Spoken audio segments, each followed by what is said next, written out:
Ndabasuhuje kandi mbaha ikaze kuri Mugisha TV.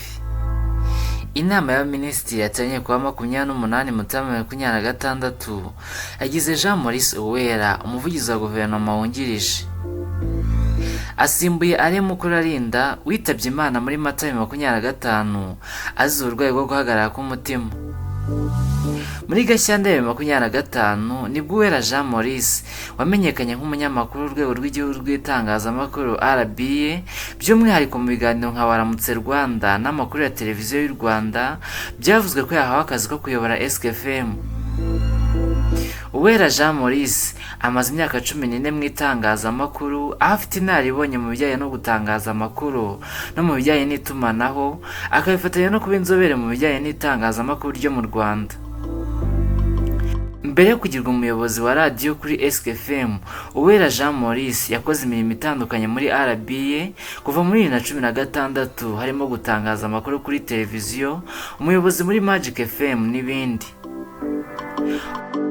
Uwera Jean Maurice yatangiye umwuga muri 2011 akora kuri Flash TV na Flash FM, nabwo ari umuyobozi ushinzwe ibikorwa by'ibiganiro n'amakuru, production manager. Afite impamyabumenyi y'icyiciro cya kabiri cya kaminuza mu itangazamakuru n'itumanaho yakuye muri Iseka Institut Catholique de Kabgayi.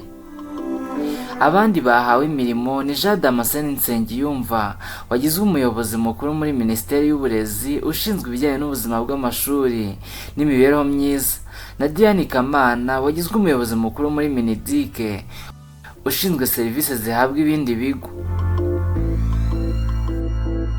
Minisitiri wa Siporo yamenyesheje inama y'Abaminisitiri ko kuva tariki 21 kugeza 31 Mutarama 2026 mu Rwanda harimo kubera irushanwa nyafurika rya handball mu bagabo, kandi 2026 riri kuba ku nshuro ya 27.